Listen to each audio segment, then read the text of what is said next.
Happy Thursday. How are you? I'm going to talk today about how to make that great first impression when you land your first paralegal job, or whatever job you end up using to get your foot in the door. So let's talk about the two things at the very top of the list that top executives said were the things that they wanted their employee to know how to do. Okay? And this is a source of frustration to some attorneys. And by the way, thanks for being here live with me. Hi, Yasmani. How are you? And anybody watching on replay later on. The ability to know which work to do first. And that's called prioritizing your work. And number two, the ability or the discipline to get the job done correctly and efficiently. Hi, Bridget. Good to see you. Oh, good, Yasmani. I'm glad you did. Hopefully you enjoyed them and they were helpful. So what are those two things that top executives, meaning top attorneys, are looking for? They want you to be able to know which work has to go first. Now, when you're brand new, how do you know that? That's called asking questions, okay?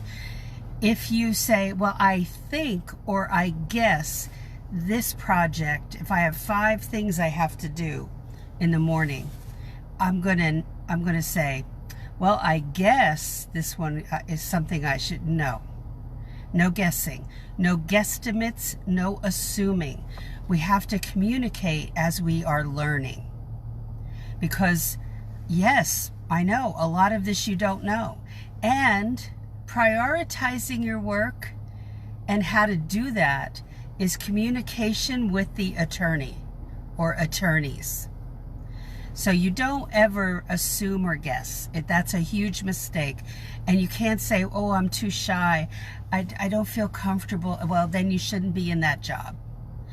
You have to let that go out the window seriously, because a client's case could be at stake if you don't ask questions. You have to get over yourself if you're using that shyness as a thing of, oh, I can't talk to them. They're incredibly intelligent people and I don't want to sound ridiculous. Nope, you got to get past that. You have to make that mindset shift to do that, okay? They want those two items, and what they want to see is an effort. You know, the statistics, the numbers say only 20% of the workforce put that kind of effort out. So that's what you have to strive for, that top 20%, that you want to have a strong work ethic. And that's how you're building your reputation. Oh, thanks, Yasmani. I appreciate that. So when you start to work, as you ask those questions, everything starts to become clearer. But communication is key. The difficulty is when the attorney doesn't want to communicate. But I made my attorneys communicate. I had to be the extremely organized one. And sometimes my attorneys, because of that, would want to slip out the back door. And it's not just one attorney that used to do that. And that always made me laugh. But sometimes it didn't make me laugh when I needed an answer to something and they left for the day and they knew I needed the answer. So when I talk about being a detective, you have to be a detective in finding solutions to things all day long, but you also have to keep track of your attorney. I'm telling you. So how are you going to develop an excellent reputation? By saying, I'm going to be in the top 20%, and now the more you learn before you land your first job, the better off you'll be. You know what I say in these videos. No schooling at the law firm. Very little. Don't believe it if it says it in the ad that there's training offered. They like to think that they'll be training you. And what happens is they use a paralegal or a legal secretary to train you, but they don't tell the legal secretary or paralegal that they'll be doing that. You see, that never works well.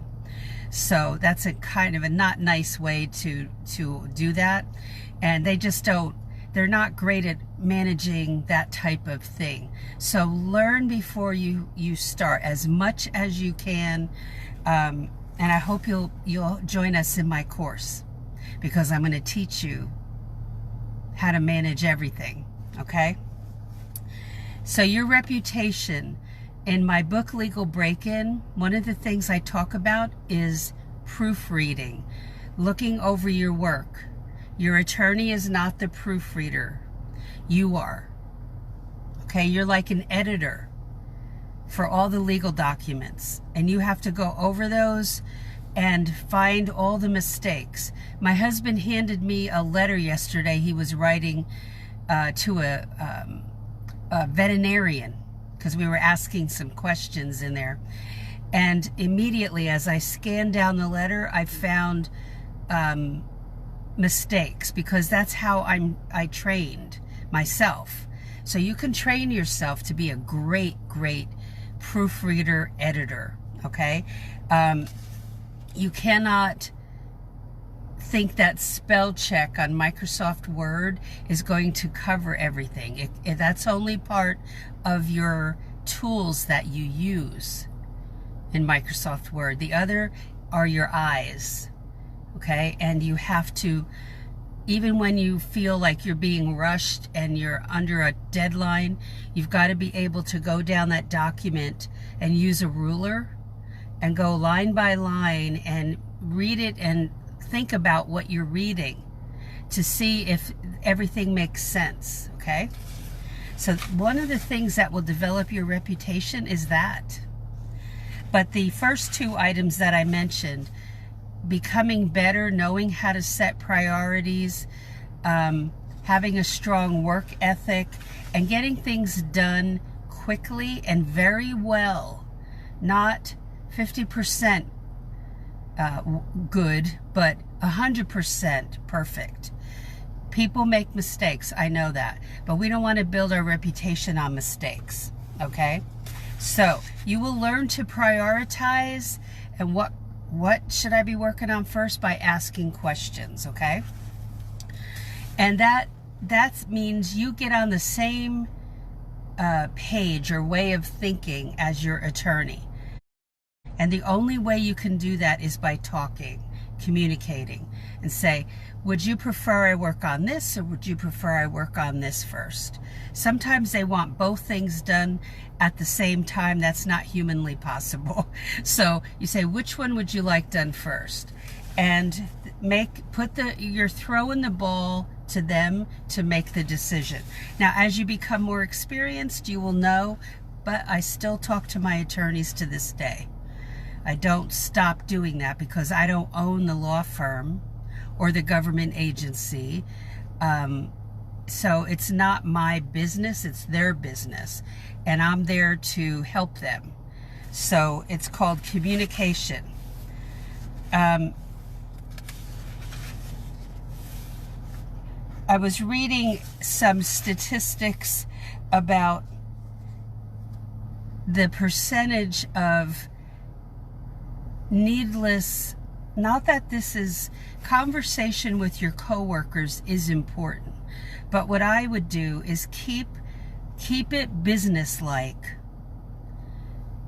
Oh, hey Destiny, how are you?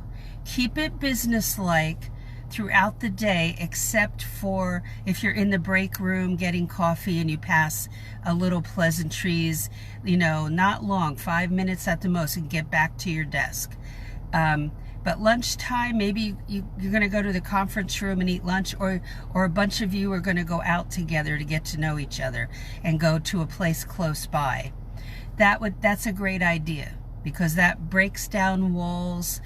But if you start talking too much about things that don't have anything to do with the cases or the law firm business, the attorneys won't take that very kindly, because they just see time being wasted. That goes for any employer.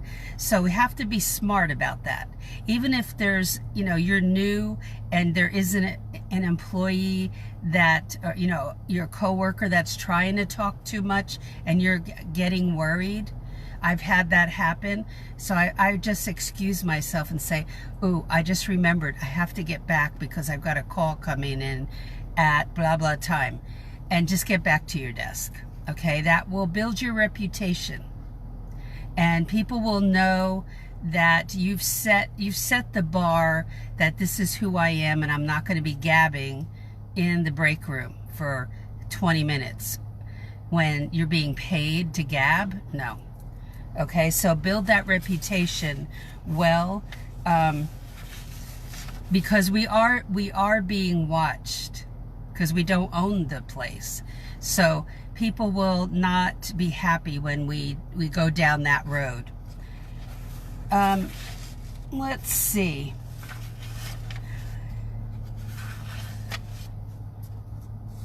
One of the things that was said to me when I was assigned to an attorney in a law firm, he said, I wanted you to work for me because I liked your work ethic. Now, seriously, what I was doing was just working for the time I was there. I always took my lunch hour. I would get coffee occasionally in the break room. But I wasn't wasting time, and I wasn't on instant messenger messenger type of thing, typing and gabbing to my fellow coworkers and wasting time. That all gets noticed. It all gets noticed. And don't think that what you're typing can't be recorded. Be very aware of that can be, every stroke you make on your computer can be recorded. Always, I want you to tuck that back here and don't forget it. So, goofing off, wasting time, that work ethic has to be cemented in place. Okay, and you will build a fantastic reputation.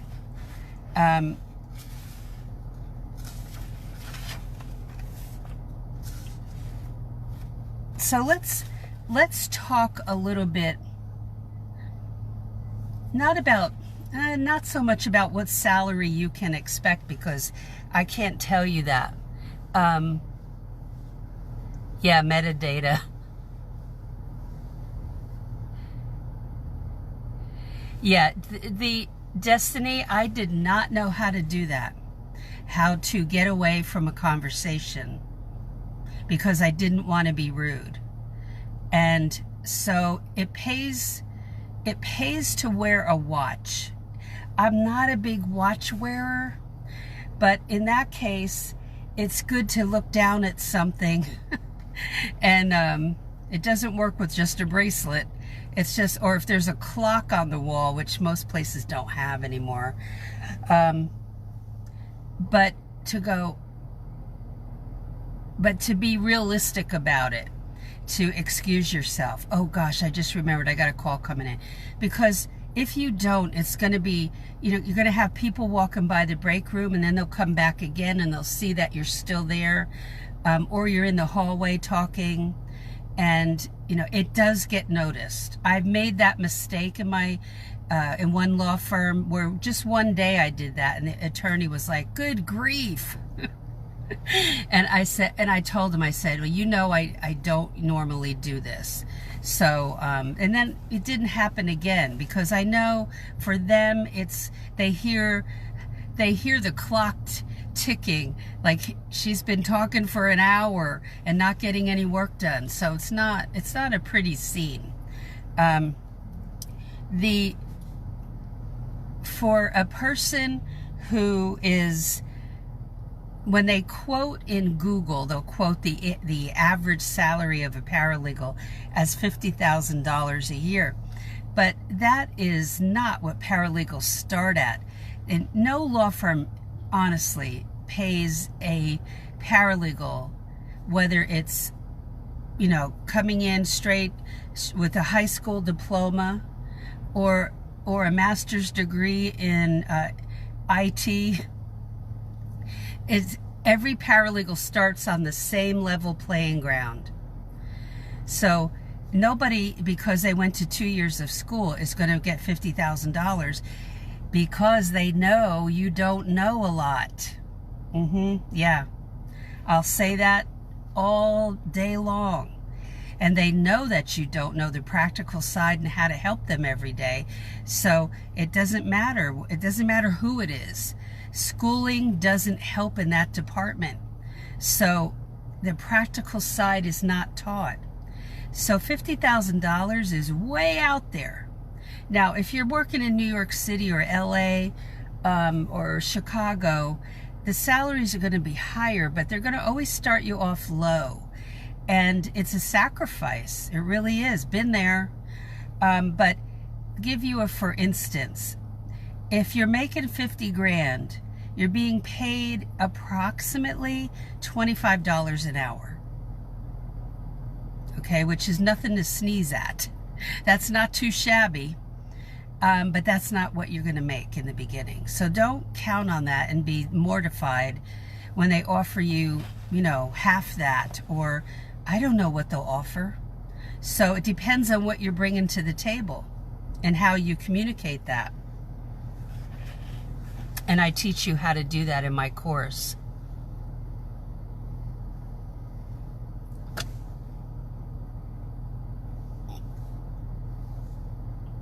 Oh, well, Yasmani, the course is, you go from my website and the link will take you there, because I have students in there right now. And, that's a paid course. So that's not a free course, it's a paid one. And if you go to paralegalcoffeetalk.com and look for Paralegal Inner Circle class, then it will take you to that area. Okay. So yeah, we've got students in there that have joined in the last few weeks and last week. So let's see, what's today? I'm forgetting what day it is. 15th is when the enrollment ends. Okay. So let me see if there's anything else I need to tell. Oh, here's another one. I'll use this as the final one. If you come up, when you're working at the law firm and you come up with ideas for making things easier, you can always talk with the office manager about it, or if you are building a working relationship with your attorney and you feel comfortable, you can talk with the attorney about, would it help if we did, and come up with a solution to something. Taking on more responsibility is always a good thing, and sometimes it'll make your job easier because you're coming up with an easier way to do something, and you should run it by your attorney and see, and sometimes they won't go for it and sometimes they do. Oh, Destiny, if you go to the website, paralegalcoffeetalk.com, and look for Paralegal Inner Circle class info, I go over a lot of the practical side of not only dissecting job ads and doing 2 killer cover letters, that I actually wrote a book called Cover Letter Secrets that's not published on Amazon, and this is the only place to get it, is the course. It's a PDF book that you can download, and it goes into creating that incredible 2 different cover letters that are they're just great. You dissect job ads, you learn how to interview properly. And I have, oh gosh, several modules for that. It's not only the interview for them asking you questions, but I talk about what you should ask them. And then it goes into management of your cases and the workload, how to manage that, and how to do that properly and what to use. That you're not taught that in most places. And going into specific documents. Okay, so it's really, there's about probably six modules, but then there's a whole bonus section. And on the page, on my website, paralegalcoffeetalk.com, and you look under Paralegal Inner Circle class info, and you go on that page, you'll see a lot of info there. And there's testimonials there of my students who, doing what I said to do and looking at every single video I put in there, and there are 40 plus videos, plus a lot of PDFs. You can't download the videos, but you can download all the PDFs. And there are 2 PDF books in there. It's the practical side and what paralegals do every day that honestly it's not taught. So we are the administrative experts in the law firm or government agency, courthouse, wherever we work, corporation, but we have to know how to manage everything. And we have to be able to say to the attorney that we know how to do the things that the attorney needs us to know how to do. And we have to be able to communicate that. And a lot of people just don't know what to expect. And we go over that. We have a private Facebook group too. And I do trainings in there, and I share resources as well as additional training. Oh, what else? That's about it. So you can find out that the private Facebook group is invaluable, not only for asking questions, but for getting additional training over what's offered in the classes themselves. And there's no pressure in that class at all. You go through those videos, and then, like, if you're not sure, you have a lot of questions, you ask them in the group, and you have total access to me. So, and you can pick my brain. So I hope that helps.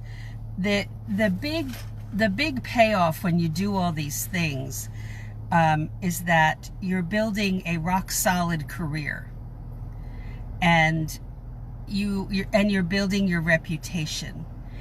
And your attorney, you will hear that. They will say, "Oh my gosh, you got that done so quickly.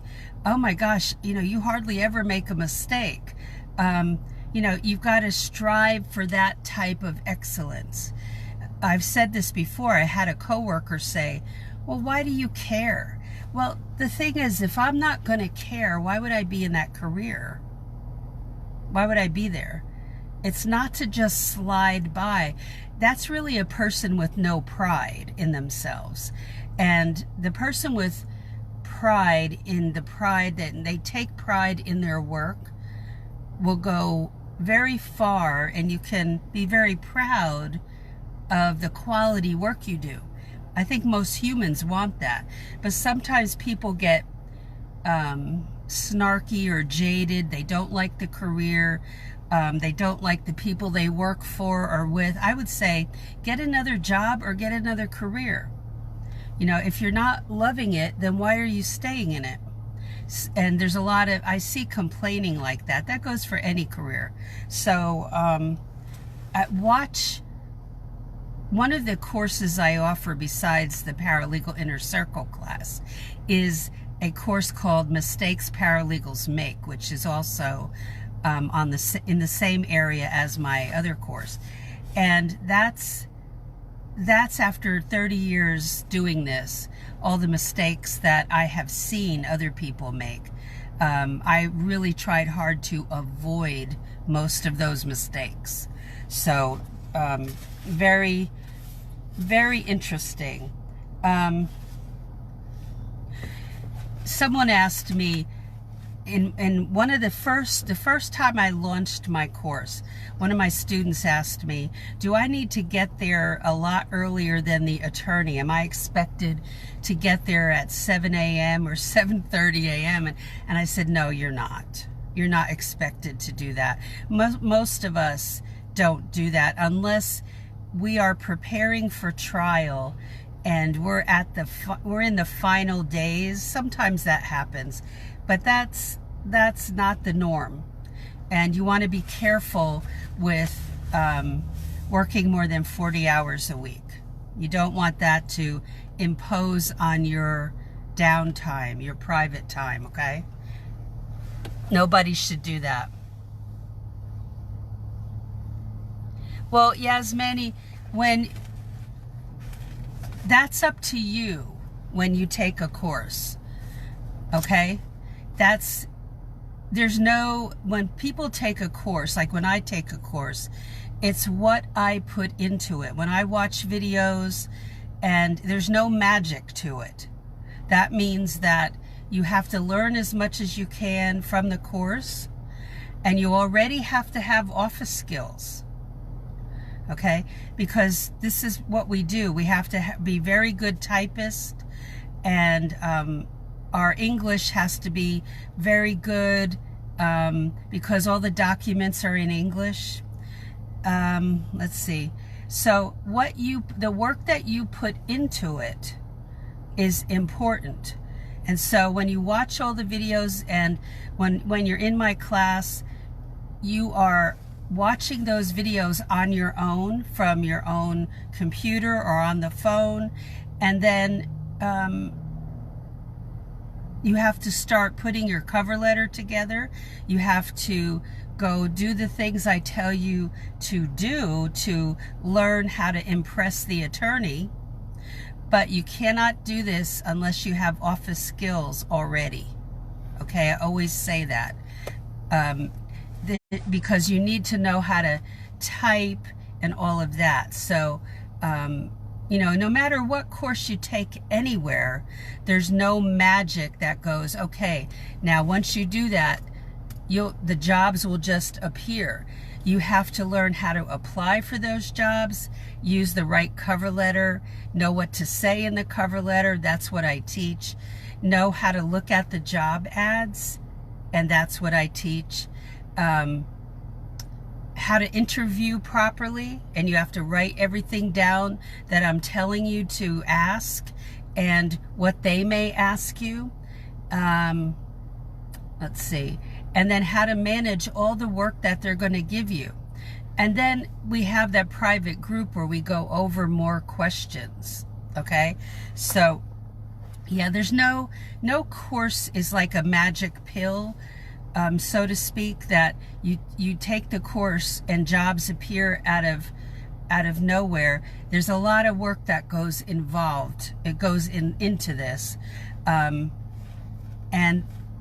so it's better to read on the website what is in there and listen to what I just said to Destiny. And you have to make a decision. Is that for you? Because you have to do more work outside of that course too. It depends on the area of law that you want to go into, or where there are jobs open.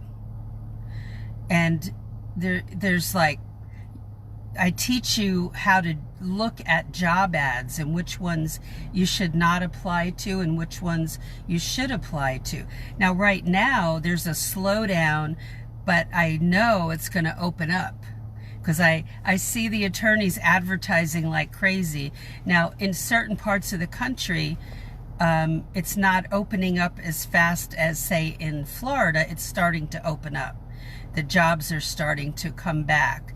But other parts of the country, they're dealing with the virus, and it's where they're still in a separation mode yet. So, but that's a decision you have to make after you read everything that I put out there.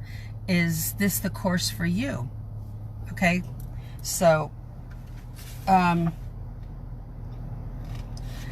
I think that one of the decisions in this video today that everybody has to make is you want to be in that top 20% all the time, and you strive for that.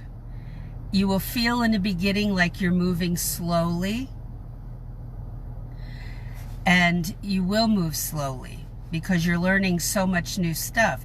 And you know, where I cover a lot in my course, but there are hundreds of areas of law.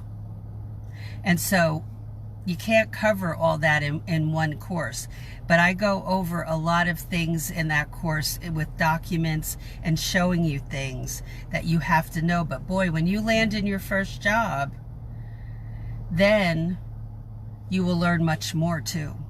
You know, but again, they don't hold your hand at the law firm and show you like, and this is how it's 1, 2, 3, you know, here are all the steps you follow. They do not do that. So, you know, my guidance in the private group I have is to answer your questions, and the more questions you ask, and the better paralegal you will be. Because good paralegals ask a lot of questions and are digging constantly, okay? The final thing is dressing in a way that is professional. Dressing for success. And if that means that if you say, well, Leslie, I don't have a budget for new clothes, then if it means you go to a thrift store and you pick out barely worn clothes that, you know, even like black pants and a black blazer with a simple top, that will do it. You know, or navy blue or charcoal gray, very conservative look, very little jewelry, no nose piercings or piercings up here, that type of thing. It's a very conservative atmosphere in the law firm or government agency or corporation. So that just does not fly. So it doesn't have to be expensive clothing, okay? As long as it looks clean and it kind of goes together, you know, nothing like wild prints, because you want to be noticed for your work, okay, and the work you do. I knew someone that came to work and it was allowed in flip-flops in Florida. Nope, not a good idea.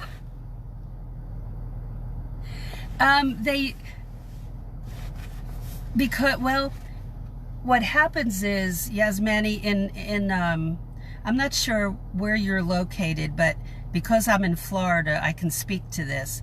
In Miami, it would be hard for me to get a job in Miami because I'm not bilingual. And so speaking Spanish in Miami is really important for a person going in to the legal field. It's so needed. And I think most law firms, I mean, they will be thrilled with someone being bilingual, you know. And I think it's not that they can say it's required, but they really need it. And in parts of Texas too, that are border towns, in California, in certain places in where was it? Portland and Seattle, Washington. Some information on the court website was in, I think it was Mandarin Chinese. It was either Cantonese or Mandarin.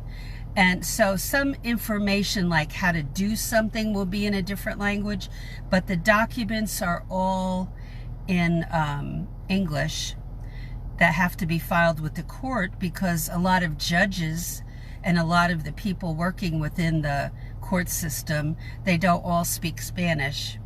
So English is the first language that they're using. So that's kind of pretty much across all 50 states. So let's see if there's anything else. Just like I said recently in a video, my mentor boss said, you know, Leslie, if you could come in a little bit earlier. Oh, I see you said you're from Cuba, Yasmani. My best friend at work in New Jersey was from Cuba.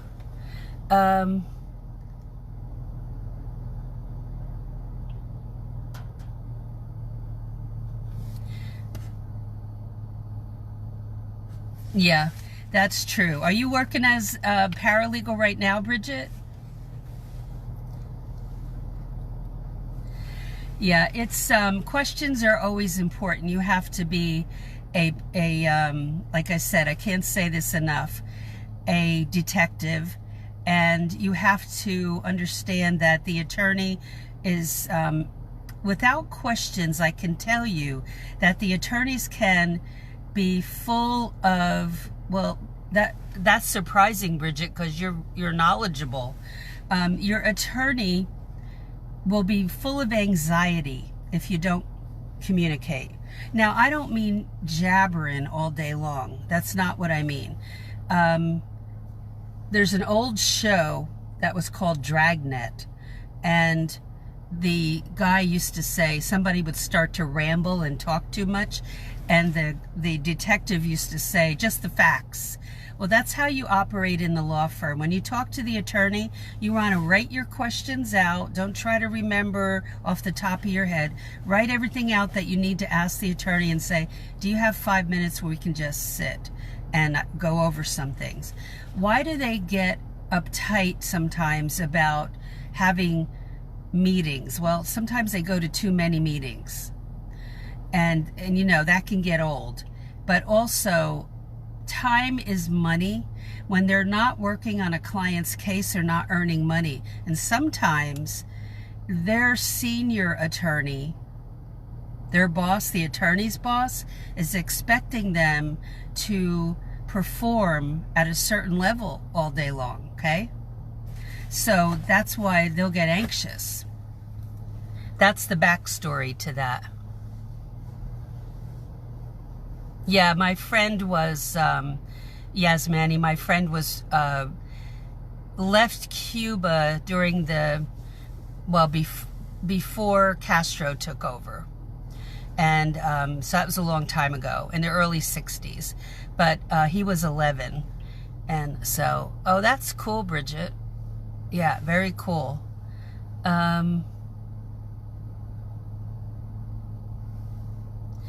Yasmani, about the documents being filled out, I know, like, in some law firms, if they have a lot of clients who speak Spanish, and that is their first language, and they really don't speak English or understand it well enough, but they, of course, they do Spanish. Some attorneys have documents that are created, the documents that the client maybe has to fill out. Those documents can be in Spanish. I know in the bankruptcy field, they'll have, you know, a 30-page document that the client has to fill out. And I've seen the versions in Spanish. And then that means that the people reading it, the paralegal, may not be fluent in Spanish. So it helps to be for the paralegal in that case, if there are a lot of people who are Hispanic and speak Spanish, it would help if the paralegal was bilingual. And that's a huge plus for paralegals in places like Florida, where I am. It's not just Miami. And California, you know, and Arizona, all the border states, and not just those states, but that's the primary. It's great to have documents, but not the document filed with the court. If there's a notice or a motion, a complaint, that will not usually be in Spanish. Okay, so it's what other document would be in Spanish? Like if there's a lot of information, if a client came in and they had been hurt physically, and they came in and they had to tell their story, but they just spoke Spanish, then that law firm needs to have somebody there who can translate. And so I would think that law firms in Orlando, like for instance, in the immigration field, I know an attorney in Daytona Beach, but also in Orlando, that if they can have somebody there who speaks Spanish, that is a huge plus, and that can translate. So the person, of course, knows what's in this document, but the documents we file with the court have to be in English, okay?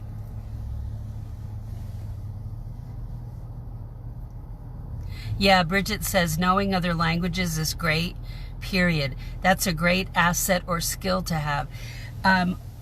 One of the things in just north of me, I'm 10 miles south of Daytona Beach. North of me, about 45 minutes, is a town called, city called Palm Coast. A lot of people from Russia settled there. And so you can imagine if an attorney had someone there who could speak Russian, that would be incredible. And so it doesn't always happen. And I'm sure there are, like, younger family members may have to come with somebody who just came over from Europe and be with that family member to translate into English, that type of thing. It depends on how big the law firm is, but in Palm Coast, the law firms are not huge. It's usually smaller law firms there. Let's see.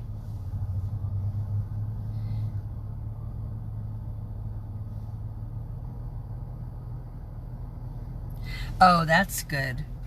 Yes, Manny, I'm reading that your major is paralegal too. Yeah. Yep.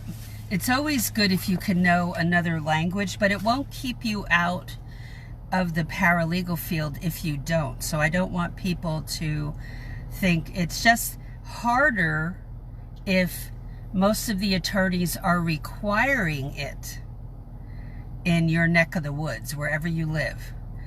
You know, some attorneys absolutely want to have it so they can attract other clients, you know, not just people speaking English. So that would be helpful to the attorney. But where, you know, when I worked in northern Florida and Oklahoma, I absolutely did not have to have another language.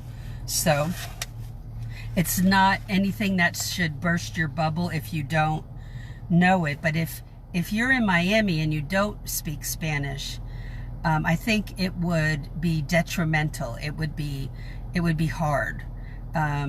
Same as some places in Southern California where my dad lived, in the San Gabriel area, LA, that would be harder there. So, and to a point up in the West Coast, up north, in parts of, you know, in Portland and Seattle area, there's a huge Chinese population.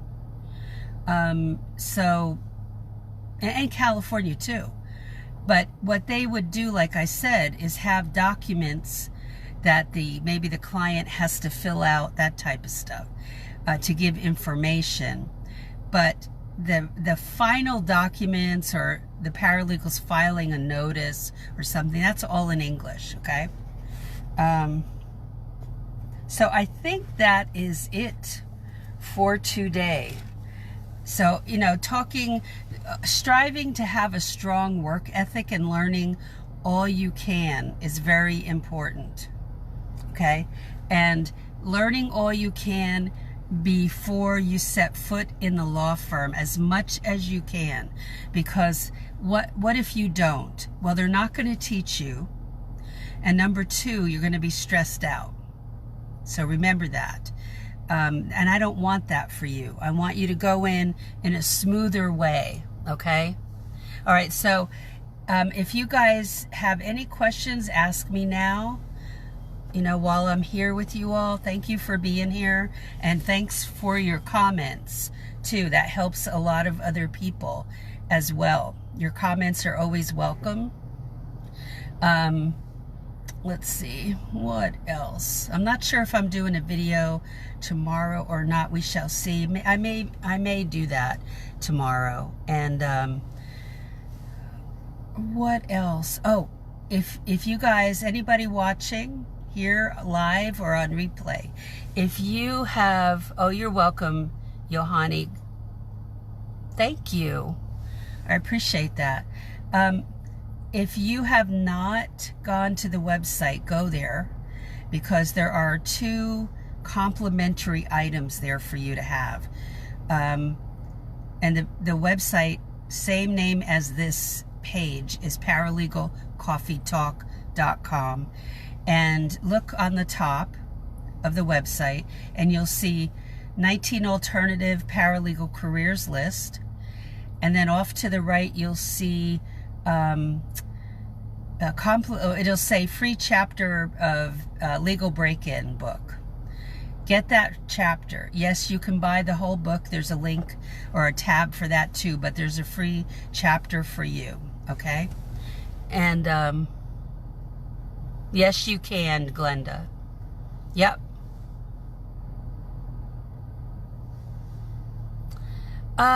Gosh, Bridget, I think that's the one about the personality.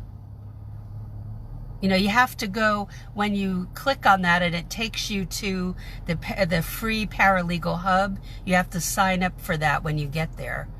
And I usually put that direction there when I post that on here, on this, you know, on this page. So when you get to once you go to my website and you click on the link to get that, it takes you to a paralegal hub and you have to sign up there.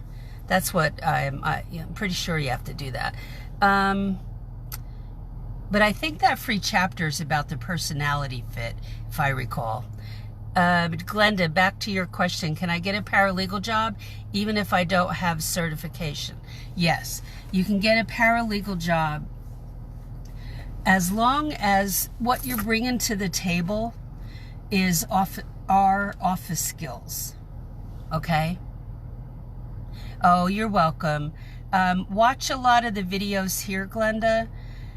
Look at the website and go to the YouTube channel if you feel like it. It's called Paralegal Career Mastermind. And you will see a lot of helpful videos there. There's like 355 videos on that site right now. And then some people don't go to Facebook. It's like they love YouTube or they just love Facebook. It's funny, but that's the way. I go to both, but that's the way a lot of people are. So there are a lot of videos here as well on this page. But that's where I started doing videos, is on the YouTube channel, almost 3.5 years ago. Yeah, good, Yasmani. That's what I want you to have, is like this super clear view. And it becomes clearer and clearer the more that you learn. It really does. And it's like putting one of those 500-piece puzzles together, but not quite like that, but maybe a 100-piece puzzle, right? And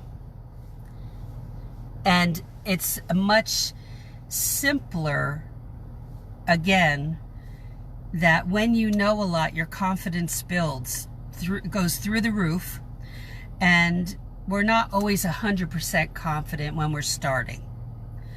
But the more we know, the better off we'll be. And just like the question Glenda asked, it's your choice to go to a 2-year, curriculum or get a certificate, or don't do any of the above. But you've got to have office skills, got to type. English has to be very strong. What else? Proofreading. And that's why I went over that in my book, Legal Break-In, as far as the basic skills, because that is laying the foundation, boy. That's laying a great foundation with those basic skills. And then Microsoft Word, of course. And the other day, Bridget, I think you and I were talking about Excel, right? I think that was you and I. Beginning Excel, that's not mandatory, but hey, anything like that you learn the basics of, but put it on your resume once you learn the basics, and keep a notebook about what you learned and how to do what you learned how to do. Okay? And that's what we do as paralegals. We learn something, put it in a folder so we don't have to relearn it. I don't want to have to relearn how to do something, or when I found something that was like a needle in the haystack and I found an answer to something, I'm going to save that. I'm going to print it out or save it on the computer in a folder, whatever. I'm going to know that that's in my toolbox. That's my arsenal.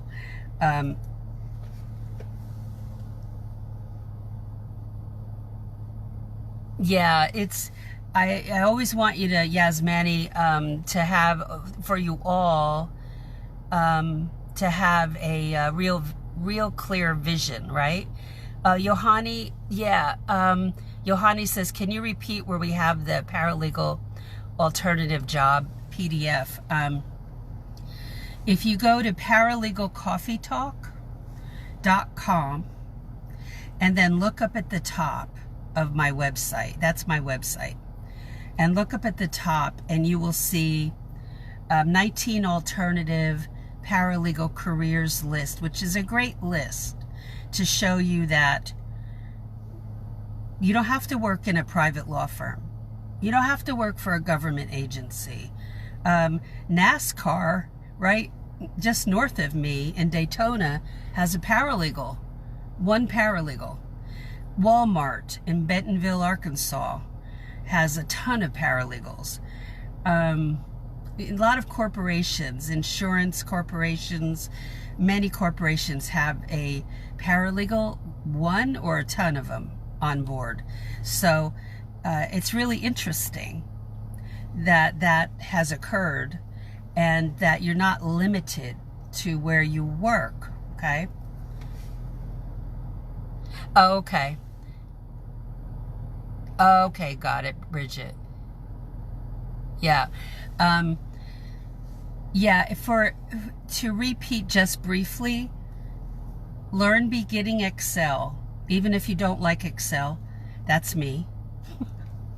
But learn the beginning. You don't need to, I'm not saying learn formulas, but if you want to, and YouTube has a lot of free videos.